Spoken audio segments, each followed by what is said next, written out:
Welcome to the season debut of the Mavs Fans for Life podcast. I am Landon Thomas. I am joined by my co-host Shahnavaz Makhani. We have a great episode for you guys, breaking down the first preseason game, the off-season acquisitions, and the starting lineup. Shahnavaz, long off-season. How are you doing? I'm great, man. I'm glad it's basketball season again. I'm glad we get to see the boys in the white and blue finally play. I don't like these overseas games because they interfere, with work, and it's kind of hard to watch some of these day preseason games. But you know what? We're a couple of weeks away from the season starting, and I can't wait. I feel bad for everyone overseas. I see, like we got a little preview of what they go through every single game, and we're all like, "Oh my gosh, this game is so early." Most of us have day jobs, so it's tough. But heading into that preseason game that you just mentioned, the Mavs lose the preseason 111-99. We both watched the recap of that game. And overall, the rotation played the first half. It was the starting lineup for preseason. It was Luka Doncic, Kyrie Irving, Omax Prosper, Grant Williams, and Derek Lively the second. And then you had Seth Curry, Josh Green.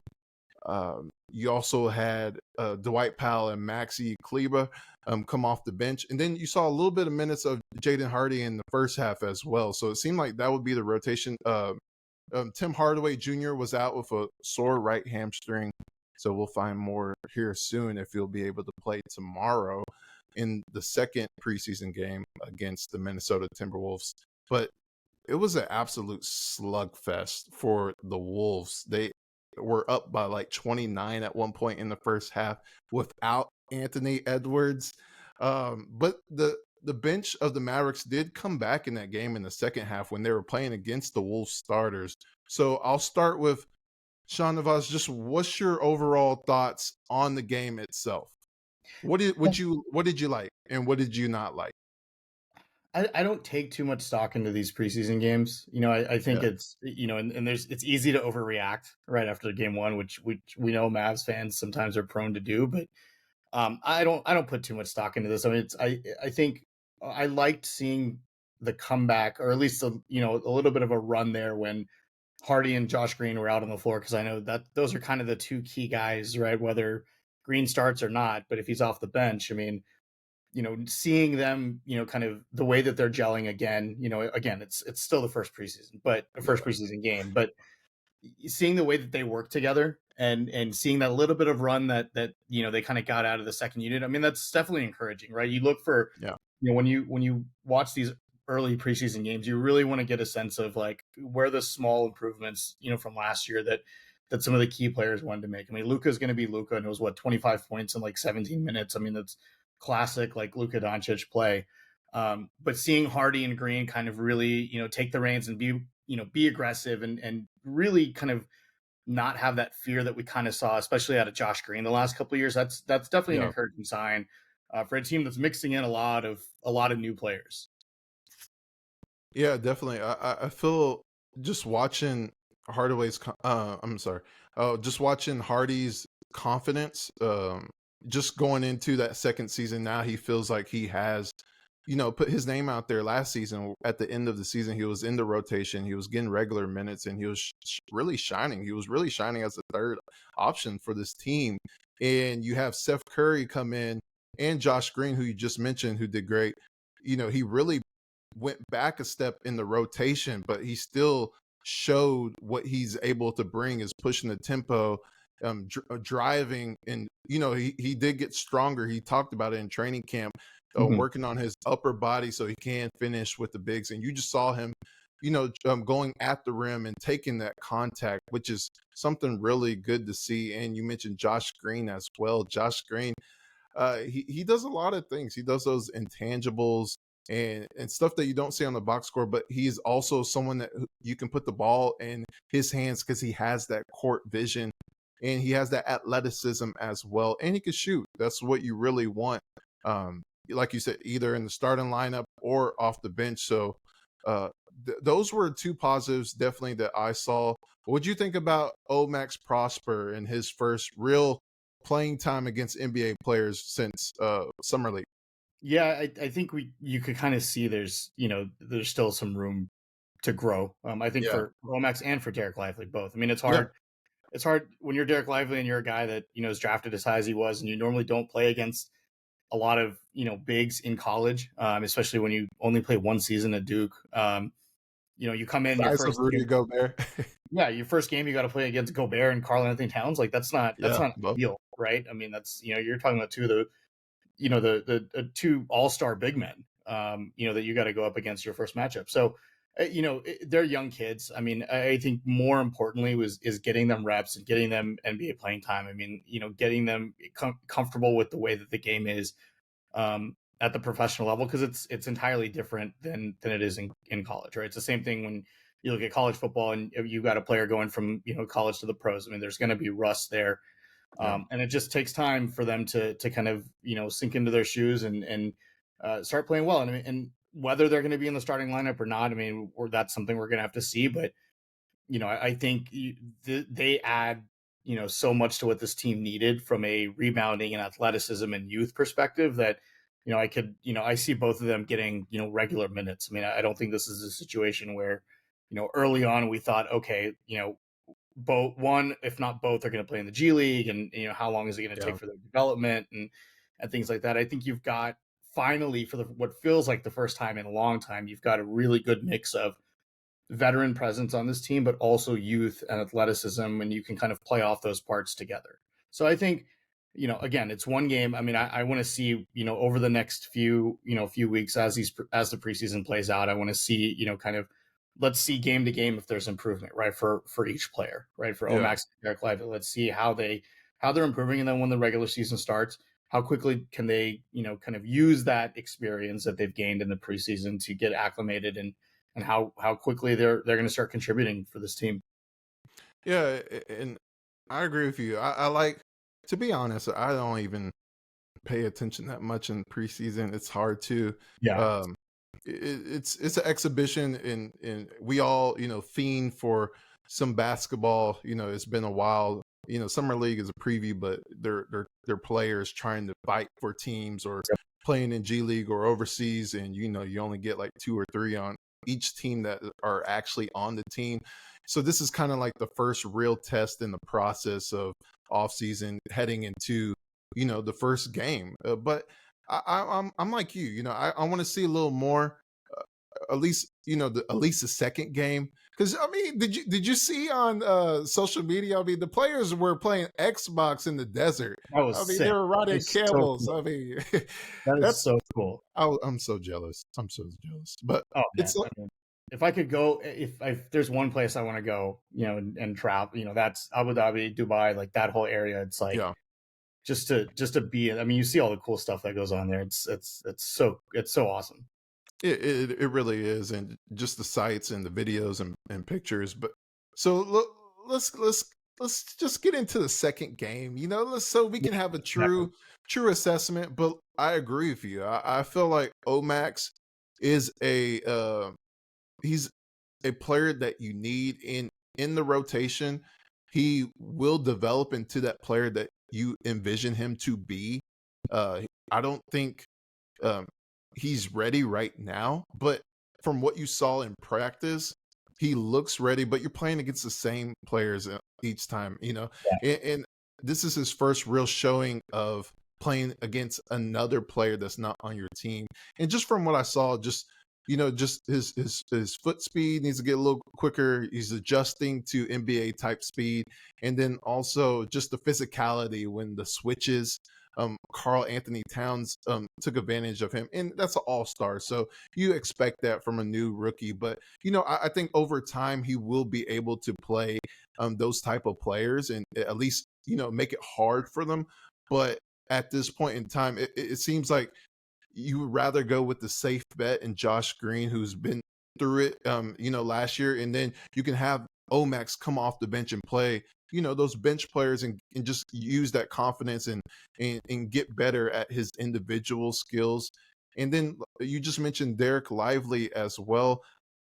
I honestly like what I see from him. I mean, Yeah, just I mean, the drop coverage, the ability to slip, knowing when to set the screen, knowing when to slip, and being ready at all times for Kyrie or Luca, just being ready. You see his eyes, you see him just playing. And like you said, playing against Rudy, against your first real competition, I thought he did well. He did rebound well. He fouled a lot, but some of those were, if he fouls, he had his hand up. But just being able to know the IQ and have experience, and his length is just dramatically different Yeah. than Dwight Powell. I think that's something that you would want to have in that starting lineup, just since the connection has been there in training camp. But at the same time, I wouldn't give him a lot of minutes. I would have, Yeah. the backup bigs play majority of those minutes, like Rashawn Holmes or Maxi Kleba or even Dwight Powell. Yeah, and even you talk about starting lineup. Just because a player starts, doesn't mean they're that's kind of like your core lineup, right? We've Exactly. Yeah. seen plenty of times where teams have started a player and then we'll play him 10 minutes and swap him out for somebody else, right? That's Yeah. they don't necessarily have to play 30, 35 minutes. Derek Lively can start the game, play 18 minutes a game, but give him that experience of being in the starting lineup. It's such a luxury to have a guy like that who was everything that this team needed from a defensive Yes. and rebounding perspective, and to get off of Davis Bertans' contract and still get Derek Lively in the draft was just a stroke of genius by Nico Harrison. And then let's not forget trading back in and getting another first round pick and getting a guy like Max, and getting Rashawn Holmes, from the Kings. So, hats off to Nico Harrison and the job he did in the draft. But a guy like Lively who, he's got to put on some weight, I think. I think you could tell yesterday, like going up against guys like Gobert and even Towns obviously plays a little bit more outside than he does inside, and Lively's going to be kind of like your low post guy, essentially. Mm-hmm. But I think he'll over time he'll put on more size. The kid's 19, like, there's going to be these growing pains. And to your point, the drop coverage was great. He was rebounding the ball well. Everything that he's going to need to do, or that his role on this team, all of that looks great. And I think it's just going to take some time to fully kind of unlock the potential that's there for him, and maybe he could be one of the best players in this draft. In 2-3 years. Who knows? I agree with you. And then also, you didn't really see much of it yesterday because they switched a lot of it in the first half when the rotation players were playing. But Lively's ability to hedge on the pick and roll, that's really good from summer league and then his college days. So I would like to see a little bit of that as well, because the Wolves just picked apart the switching from the Mavericks. But let's get into the next topic, where we kind of dived into a little bit because that's the first preseason game. But let's talk about the offseason acquisitions, and let's start with Grant Williams. So you could talk about the preseason, but Shahnavaz, just when you look at the signing of Grant Williams and what he brings to the team, what's your thoughts? I think Grant Williams fits incredibly. I think he's a perfect complement to Luka and to Kyrie. You talk about a guy that shoots with 38% on three. He's a knockdown corner 3-point shooter, which is exactly what this team needs. When you've got Luka and Kyrie driving the ball, he's the perfect outlet for those kick out, those kick out passes. And I think he brings a level of toughness as well that this team was somewhat lacking. Obviously with Dorian Finney-Smith gone, you're kind of missing that physicality, and you're missing somebody who can get in the face of other, of the opposing team. And, Luka, will do that with Devin Booker and, because of, the last few years. But, we've seen Grant Williams get in faces, get into guys' faces and really stand them up. And we saw it against Jimmy Butler in the playoffs. And Jimmy Butler's, a scary guy. That's not a guy you want to cross. So, the fact that Grant Williams was, especially his emo phase, right? I love it. I'm a big emo rock fan, so that made me really My Chemical Romance, all of them, man. Dude, all the memes out there, it's so fantastic. The lip rings too. I love it. Yeah, it's so awesome.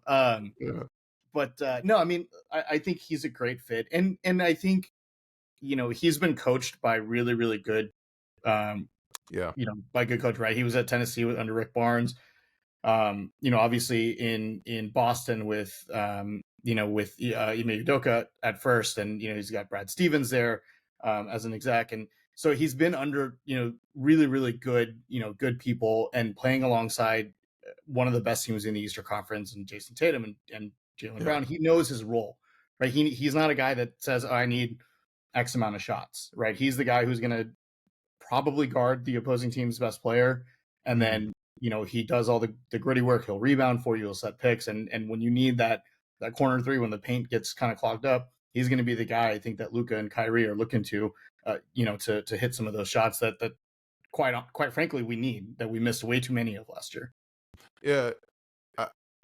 When I look at Grant Williams, I feel like they filled the Theo Pinson role, but he actually plays. He actually starts on the team because, like you mentioned, just he can be that guy who steps up vocally for this team. I mean, we've seen it all through training camp, how much he talks on this team, and it's good to see because Luka, he's a leader, but he shows it by on the court, and he just making people laugh and stuff. But like, and Kyrie, he's kind of that calm presence with the team. As you see, he's always calm and he's always doing his thing. But Grant, he's the vocal guy, and you need that. Just like you said, that Dorian Finney-Smith role, really, just what he's able to do on the court, as well as being a vocal leader. You mentioned what he can do, but just the versatility of him is very special on the defensive side because he's quick-footed. He can guard guards on switches, and he has the stature, the big size to defend post as well. We've seen him guard Jokic. We've seen him defend Giannis, and he has the ability to make it tough, at least for former MVPs and just the bigger post in this league. So I think he's going to do great things, and he also plays like a veteran. Yeah, and we he's always young. he's very young. Yeah. Yeah, he's 24. He plays like he's 30. I mean, you don't realize. I feel like him. There's a couple other people in the league. Xavier Tillman. Like, I feel like they're both 24, but you see them as like 30-year-olds when you watch them play and how they talk. But I like what they brought with Grant Williams, and he fits the timeline of Luka as well.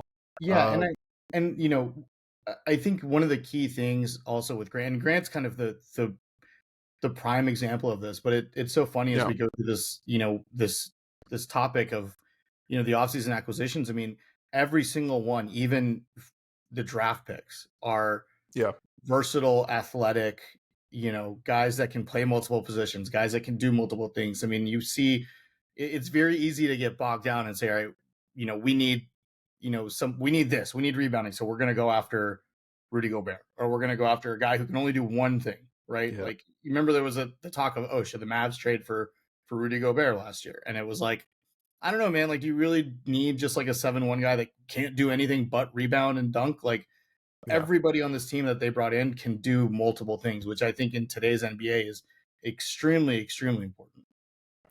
Yeah, I agree. And the contract situation is way better too, financially. Okay, so we already talked about the rookies, so we really don't have to go into them. What's your thoughts on Steph Curry coming back for the third time? Third time's a charm, right? I love Seth Curry. It was painful to see him go, and especially that trading him to Philly and getting really nothing back, nothing of substance that didn't work. Josh Richardson deal kind of blew up in our faces. Which is really unfortunate because I like Josh Richardson. I think he's a good player. I just think we utilized him wrong, and I think it was probably the wrong situation for him. But he was good everywhere else except Dallas. Yeah, he was great in Miami. He was great in Philly. He was good in San Antonio last year. Like, and he plays for us, and he's like has the worst year of his career. It seems to be always the case when we make trades like that. It's always infuriating. Hit or miss. Yeah. But I mean, Seth, everyone knows who Seth Curry is, right? He's one of the best 3-point shooters ever, right? I mean, obviously his brother is better, but percentage wise, I think he's top 3 in terms of 3-point accuracy. I mean, the guy's a knockdown shooter. He's a veteran. He's played on so many teams with so many, different people.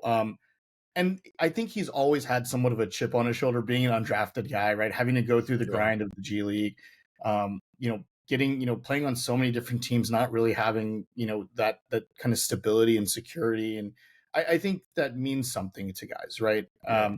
In the And shadow of his brother.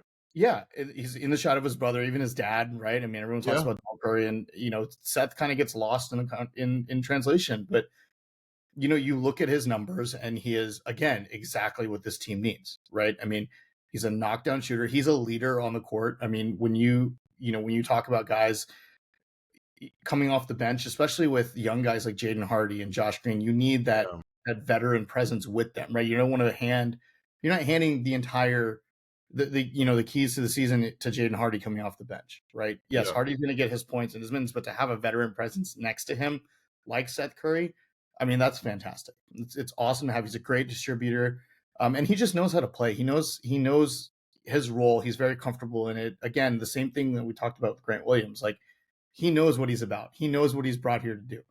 And if he's hitting threes the way he normally does, I mean, he's going to be phenomenal for this team. And, are we expecting 10, 12 points from him? Sure. But there's nights where you're going to see him hit 6 3-pointers. He's going to have 25 Yeah. points off the bench, right? There's going to be nights where he might go 0 of 7, but he'll probably have 5 assists, right? And he'll be facilitating. He knows exactly what he needs to do and what his fit is on this team. And I think every Mavs fan loves Seth Curry. I think we all regret the trade, letting him go in the first place, and so it's really really nice to have him back.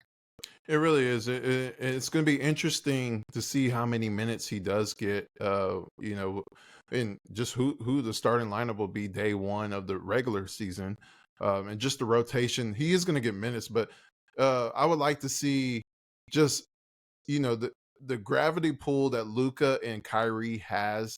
It's going to be wide open shots for him. I mean, he had I think the top shooting percentage when he was here with Luka, Yep. and it's going to be even better with Kyrie. I mean, having both of those guys and just the ability to find open shots is pretty easy for a top 3-point shooter like Seth Curry. And he's also a emergency, right, for Tim Hardaway Jr. We don't know what's going to happen with Tim Hardaway Jr. Is he going to be here? Is he not going to be here? But at least you have a guy that can step up and hit threes on your team and off the bench. Yeah, So and you brought up a really good point, because yeah, the last few years it felt like off the bench, like, and sometimes I guess starting lineup, but more so yeah, off the bench, it felt like the only guy that we really had that could catch fire was Tim Hardaway Jr. And more often than not, he didn't. Right? I mean, yeah, there's been a pretty big drop off in his production. I think we all know that. But it was kind of like when he's hot, he's going off for like 28, 30, 7 of 11 from three. But more often than not, he was, taking bad shots and just bricking every 3-pointer and getting good looks. And so now you bring in a guy that essentially can fill that same role. So you're yeah. not just relying on a Tim Hardaway Jr. You've got another guy now in Seth that, if one of them's hot, they're going to play more minutes, right? Or, you have that luxury now to kind of switch between the two of them, which is a huge asset. Definitely, indeed. Let's talk about what's your thoughts on Rashawn Holmes. Where do you see him contributing to this team?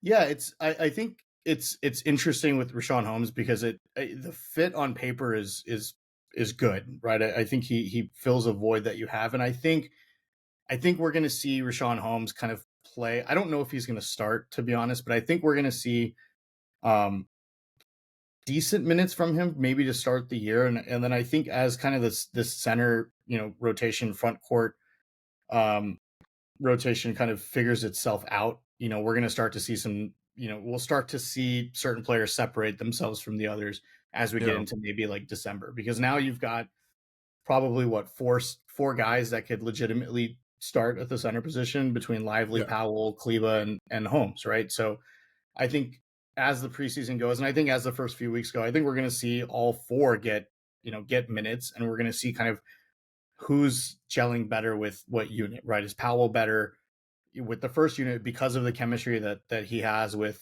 Luka? And and I know the notion of Dwight Powell starting is scary to everybody. But again, like we said, starting doesn't mean you're playing 30 minutes, right? Dwight Powell can come in Yeah. and play 15 minutes a game, 12 minutes a game, and still be in the starting lineup, right? Does Rashawn Holmes play better maybe alongside Jaden Hardy, right? Where does Derek Mhm. Lively fit with that? Kleba obviously can play both the 4 and the 5. So with Holmes, I mean, I think the fit is there. I think it's just going to take some time to kind of figure out, where does he, what does that rotation look like with him now on the roster? Because you've got, having 4 centers that you kind of have to juggle around and figure out, where the minutes are going to be is pretty tough. So I think Yeah. as we kind of see the preseason go, what are your? I mean, I'm interested to hear your thoughts because you're around the team, at training camp and practice and things like that. So what have you seen? What have you heard about how Rashawn Holmes is kind of fitting in, and what does that look like going forward? I mean, every time his name comes up, there's good words about him. He's willing to have that fresh start with the Mavericks, and it's tough because, like you said, there's 4 different posts who have the ability to start. But I mean, that's honestly not a good thing either because, before the offseason, Nico Harrison was saying that, defense and rebounding, it pretty much they need to get a new center. I Yeah. mean, that's what he basically was saying. And where we're at right now, you really don't know. I mean, you look at preseason, you look at preseason, you look at what you've seen so far. I liked what I've seen with Rashawn Holmes. In the limited minutes that he got, I would like to see more in the second and third preseason, just to see him have a long duration of time that he is on the court, just to see what he can do. Because if you start Dwight Powell for another season, that is an absolute failure. And I know what you, and I do agree with you that just because you're starting doesn't mean that you're going to play a lot of minutes, but that's an absolute failure for from the front office because I'd rather see Lively at that point because he is building the connection with Luca and Kyrie in training camp that Dwight had, and he's longer and he plays defense. Dwight has the probably the best connection with Luca that Mm-hmm. he's ever played. I mean, that Luca has ever had in a teammate. His ability to follow and know where to be. But at the same time, you have to have some sort of defense because that was their problem last year. So just the ability to be locked in on the defensive end, what I saw with Rashawn Holmes, the willingness is great, and I think he has an absolute chance to be in the rotation. I think it could be a starter, it could be off the bench, or it could be the third big. But I think you have to play him just to see what he has in preseason. And I think you bring up a good point. If you're looking at, you know let's assume that the Mavericks decide, okay, let's start Derek Lively, Yeah, game 1, especially against San Antonio and Victor Wembanyama, and a yeah, big lengthy guy. I think you have now, because Rashawn Holmes is what, 6'9", 6'10". I mean, he's a yeah, smaller center, right? A little bit more athletic, but definitely smaller. I think now you have the capability of starting one or the other just based on matchups, right? I mean, if you've got, yeah, depending on what center you're going up against, if you're going up against Minnesota, right, later in the year, and Lively's kind of, he's shown, he's put on some more muscle, he's shown he can kind of hang with the big boys.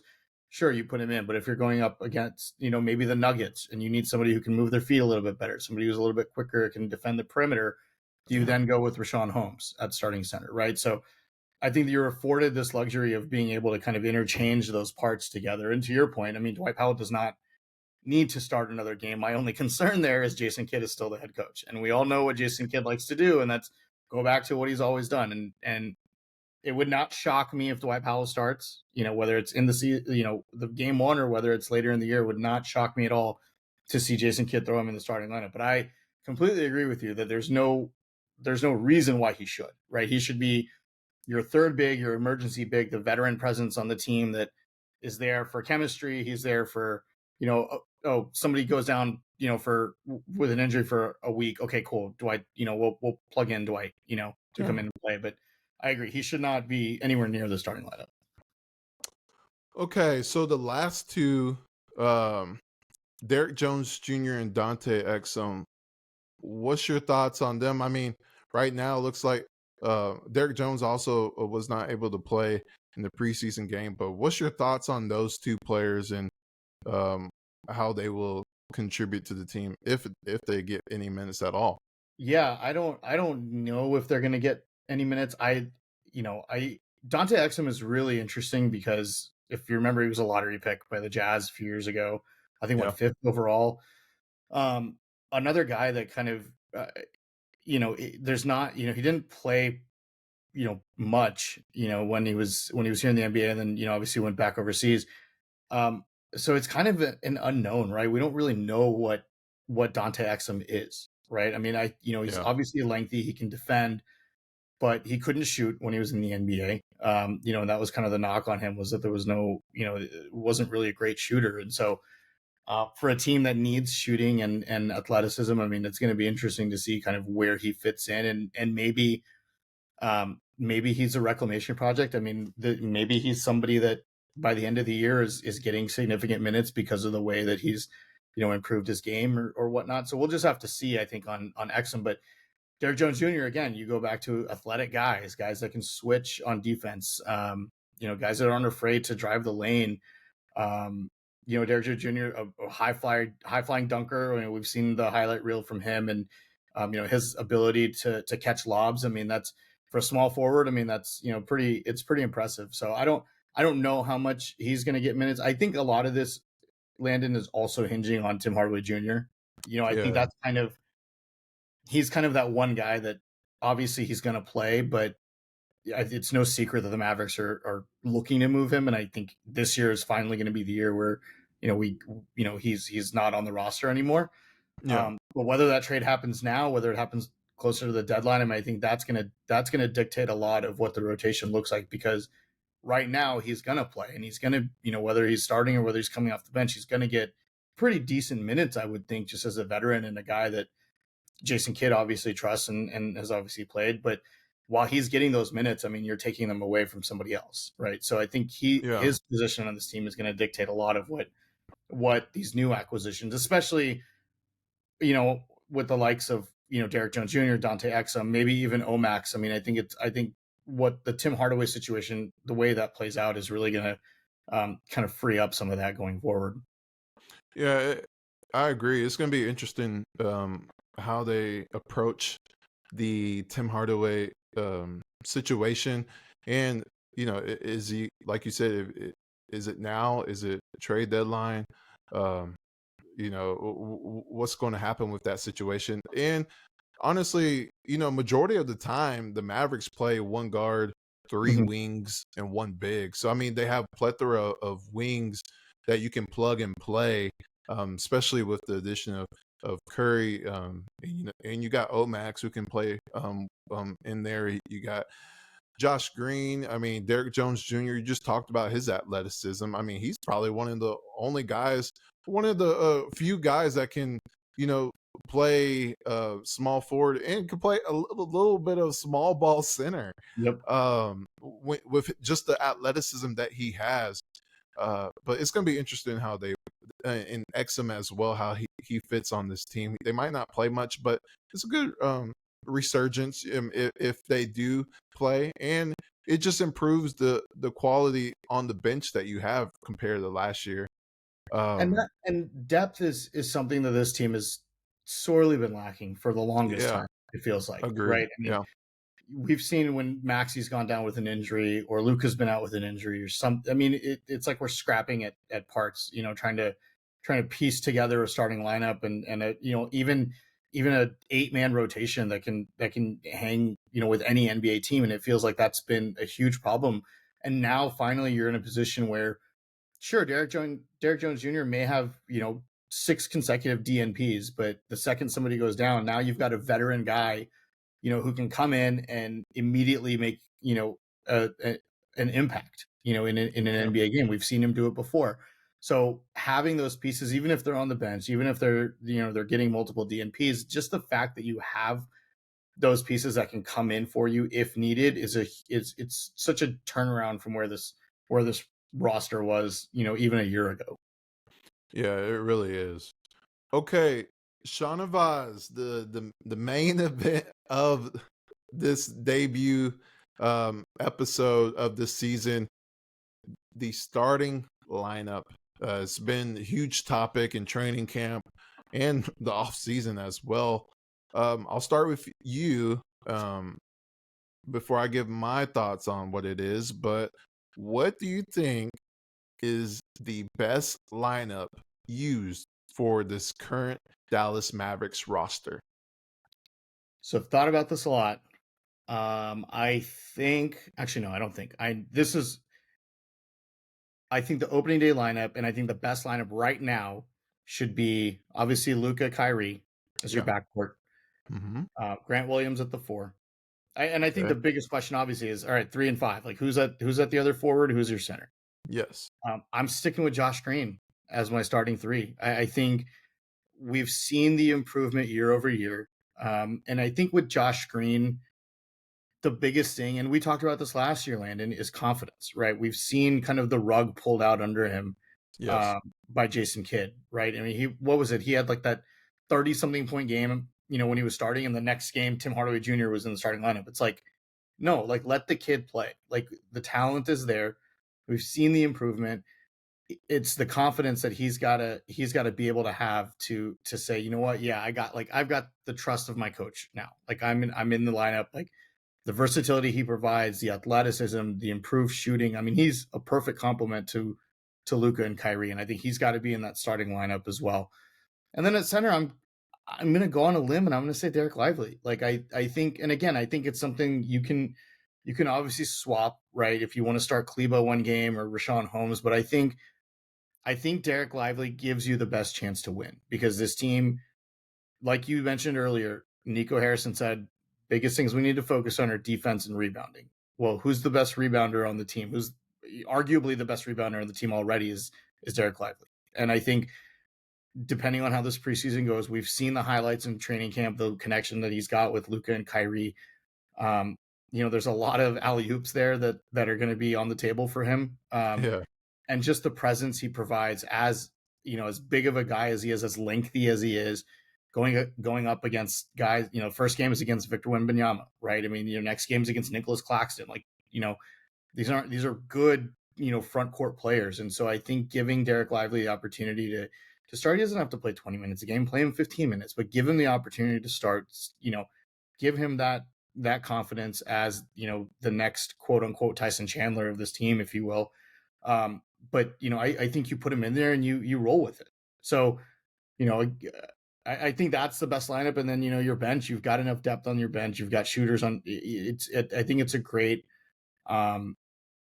system for this team to be able to get back into the playoffs. So I think Luka, Kyrie, Josh Green, Grant Williams, and Derek Lively. That's my starting 5. If I'm Jason Kidd, that's what I'm going with. That's your starting 5. That's what you're going with. Is that your with. final answer?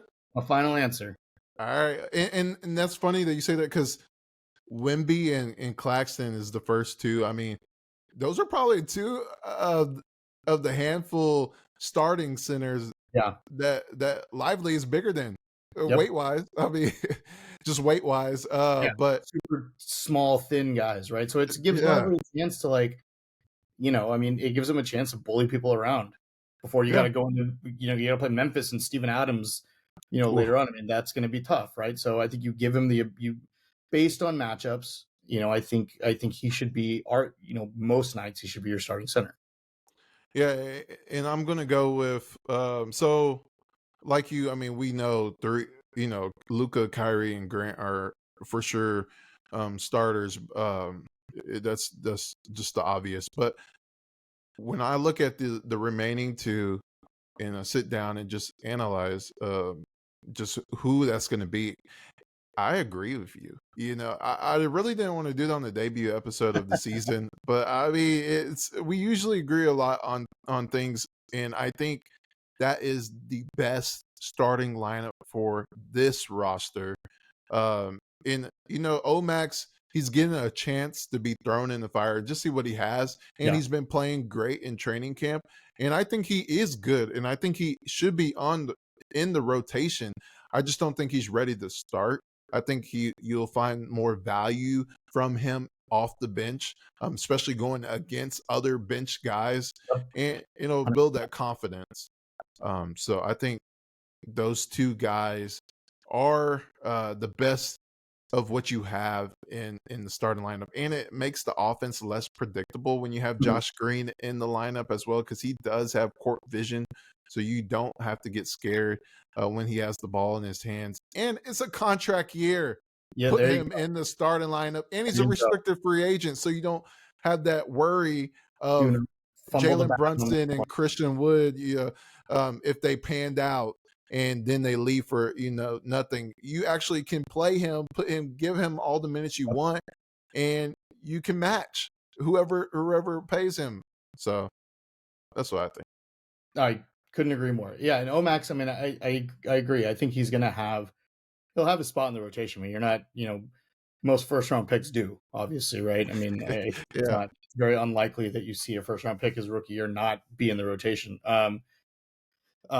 But I think he just needs time. I mean, I think the yeah, competition level that he played against in college was, obviously a little bit lesser than we saw what Derek Lively played against. Two very different conferences, obviously. yeah, So I think it'll take some time, but he reminds me of Dorian Finney-Smith so much. It's kind of like it's kind of crazy. I mean, just from even the 18, sometimes you can kind of make it look like a 10, and if you squint your eyes a little bit, and it looks like it's Dorian Finney-Smith. But I mean, yeah. he seems like he could be that kind of player, right? Like you're ultimately your best defender, a knockdown shooter. I mean, but I think it's going to take time. It took time for Dorian. It's going to take time for Omax, but keep him in the rotation. Let him get minutes. Let him play with the second unit with guys like Hardy and Seth Curry and Kleba and Yeah. guys that have experience in this league. Like let him play alongside them. And to your point, play against other bench units, right? I mean, that's you're not having to go up against LeBron and Jimmy Butler and all these guys, right? Go, come off the bench and go up against other guys that are also, trying to prove themselves in this league. Yeah, and it also shows you the love that Jason Kidd has for defense, because Yep. they're not going the same route that Jaden Hardy had to do. The half the season playing for the G League, and just a lot of DMPs before he actually got a chance to show what he had. Obviously, he was in the second round, but one of the first few picks in the second round, and he had hype, as much hype as anyone And coming should have out been of a high first school. rounder, to be honest. Exactly. I mean, so it's going to be interesting how the rotations do play out, but that's something that we can discuss, when we have at least a few preseason games under our belt, just to analyze and just see how players are going throughout that process. Yeah, absolutely. It's going to take time. I mean, we're one preseason game in, right? I mean, who knows?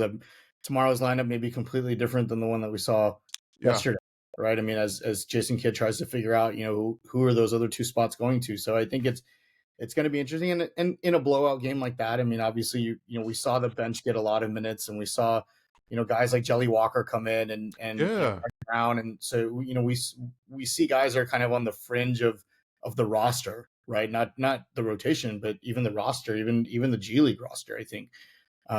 So when it's games like that, I mean, you're trying to assess what else you have. I think who your core 10 to 12 guys are, right? Mhm. And then it's those other kind of spots that are up for grabs. And so I don't mind seeing them play. And I think as you go through the preseason, as we get closer to, opening night, I think we're going to start to see a more semblance of what does the rotation look like? What does the ultimate, roster look like of, your best 14, 15 guys? Spot on. Shahnavaz, first episode. Um, appreciate you always being there after all these years, and now the co-host Woo-hoo. of the podcast. How's it Yes, feel? How you ready for this season? I'm ready If for you the season, man. if you could just share in one word how excited you are for this season, what would it be? Ecstatic. Ecstatic. All right, everyone, have an ecstatic day, and thank you for watching on YouTube or listening on Spotify and Apple and wherever you get your podcasts. Make sure you subscribe and make sure you follow us as well on social. Shahnavaz, what is your Twitter handle? It's at Mr. Makhani, MrMakhani.